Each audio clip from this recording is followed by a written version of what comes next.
Welcome back. President Biden will be hosting a summit with Pacific Island leaders this week, part of a U.S. campaign to block China's influence on the region. The Biden administration reportedly promising money for infrastructure and improved internet connectivity. Politico is reporting that the administration now is hoping to revive the World Trade Organization to help address China's economic policies and climate change. Joining me right now is the Gatestone Institute senior fellow and author of The Coming Collapse of China and China is Going to War. Gordon Chang is with us once again. Gordon, this latest book that you have written, China Going to War, explain that for us. I have a hard time understanding where this administration is on China. It comes up with these ideas to lessen the influence, but then the policies actually embolden China. Well, certainly. We've seen Biden administration diplomacy create the impression in Chinese minds that the United States believes it is subordinate to China. We did that by sending 4 senior officials to Beijing in a row without a return visit from a Chinese official to Washington. And when Jake Sullivan met Wang Yi, China's chief diplomat, over the weekend, it was not in the United States. Xi Jinping harks back to the imperial era where vassals went to China and China did not send representatives to others. So this is really dangerous because deterrence was already breaking down. Biden is reinforcing that breakdown of critical deterrence. So when you write about China going to war, are you talking about China going to war against the United States, or are you focused on Taiwan? It's actually both. We already have unrestricted warfare, which is the killing of Americans with, for instance, fentanyl. But we're now seeing instances where China is preparing for hot war. So, for instance, with the China, Xi Jinping removing 11 generals in the rocket force, which is the branch of the Chinese military that controls nuclear weapons, one interpretation is that he's installing officers who he knows will push the button when he gives the order. And we have seen Chinese rehearsals for war, one that is going on right now in Fujian province. Some people actually say it is the beginning of an invasion, but I think it's just a rehearsal. But the point is, Xi Jinping is getting his country ready for war. He's talking about war all the time. He has incentives to be reckless. And we are being oblivious because we have no sense of urgency in the Oval Office. I totally agree with you, Gordon. In fact, that is one of the reasons I focused so much on the apprehensions at the southern border.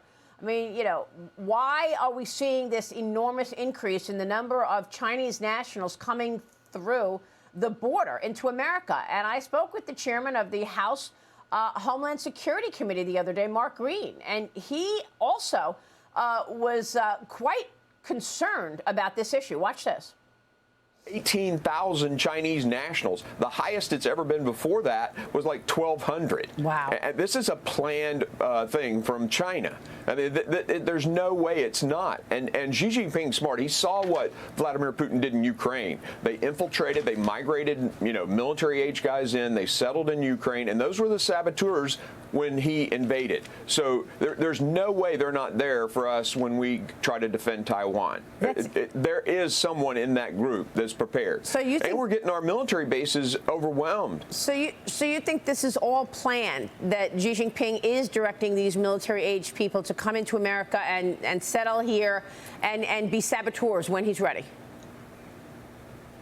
We have to suspect that. I mean, Maria, we have to suspect that. And anyone who doesn't is just... Gordon, what are your thoughts on this? It is largely military-aged men coming through, according to the border sources we've spoken with. Yes. We're seeing a failure in China, which is the reason why there are Chinese migrants in the United States and elsewhere. But in that group are saboteurs. There are packs of Chinese males of 5 to 15 of military age traveling without family members and pretending not to speak English. And as the chairman said, Border Patrol knows that some of these Chinese males have links to the military. There was that lab that a building inspector stumbled across in Reedley, California, a month or two ago. And there they had at least 20 pathogens. That's the official count. but there were almost 1,000 mice that had been genetically engineered to transmit disease. So China is planning to kill Americans before the first shot is fired in Taiwan, Japan, the Philippines, or wherever. Wow. Liz Peek, jump in. Good morning, Gordon. I wasn't going to ask you about this, but is our government tracking these Chinese nationals who are coming into our country? Are they trying to keep tabs on where they go, and where are they going? Are there particular cities or destinations that you're aware of? We do not track them after they've been released. And of course, we have no idea of the number of Chinese males who come across and are not apprehended. So clearly, we have a sabotage problem.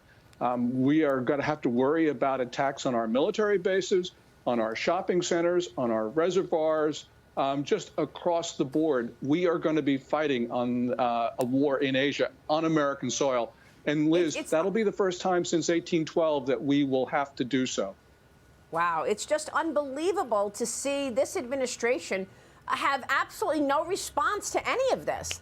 And then you've got China's former deputy head of the Statistics Bureau admitting that even China's 1.4 billion population cannot fill all of its vacant homes.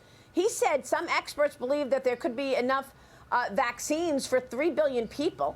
The August border numbers show all of those people coming in, and they've been encountered at the southern border for the fiscal year 2023. Gordon, your thoughts on what you're hearing in terms of the economy in China? Well, the economy in China is not growing at the 5.5% pace that they claimed for the first half of this year. You know, if it's growing maybe 1%. The most telling statistic has been imports. Imports have now fallen 11 straight months year on year, and that shows failing domestic demand. There are other indications, of course, that the Chinese economy is stumbling, and probably the best one of them is the incredible increase in Chinese migrants at the southern border. Those people have risked their lives. And by the way, Maria, those are mostly not poor Chinese. Those are middle-class Chinese who have completely given up on their society. This gives Xi Jinping the incentive to be reckless, because he realizes if he doesn't rally the Chinese people with war, the Chinese people are going to get rid of the Communist Party. So we have to be worried that war is coming very, very soon. Why do you think that this administration has not had a better response to all of these provocations from China? I mean, look, the spy balloon was able to traverse our country for a week. You know, it wasn't shot down for a week. You've got all of the bullying in international waters. And then, of course, you've got the intellectual property theft that we talk about. But all this surveillance on American citizens, and yet there doesn't seem to be any response from the administration. Well, there are two reasons. One of them is the hint of corruption, Hunter Biden. But also the other is we've got to remember that Robert Gates, the former defense secretary, famously wrote in his 2014 memoir that Joe Biden, quote, was wrong on nearly every foreign policy and national security matter of the past 4 decades. So we have a problem, whether it's corruption or incompetence. Biden is not protecting the United States from a known danger. We can see war clouds in Asia. Biden's just not doing anything about it. And look at the partnerships that Xi Jinping has made with Russia. Now we see Xi Jinping announcing a strategic partnership with Syria on Friday. Xi meeting with the Syrian president ahead of the Asian Games opening ceremony. Xi also reportedly seriously considering visiting South Korea, Gordon.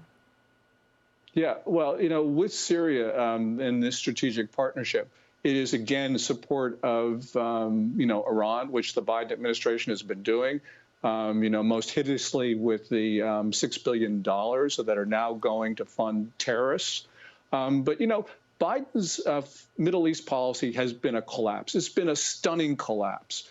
You know, President Trump had one of the most successful American policies in the Middle East with the Abraham Accords. He should have won the Nobel Peace Prize for that. But Biden, we have seen this failure of America across the board in the Middle East, where our traditional friends, including Kuwait, is now in China trying to strike a deal with Xi Jinping. That is unbelievable when you think it was the United States that rescued Kuwait in 1990. All right, we will leave it there. Gordon, just stunning information, as always, from you, and we'll continue to keep a spotlight on it. Thank you, sir. Gordon Chang joining us you, Maria. this morning.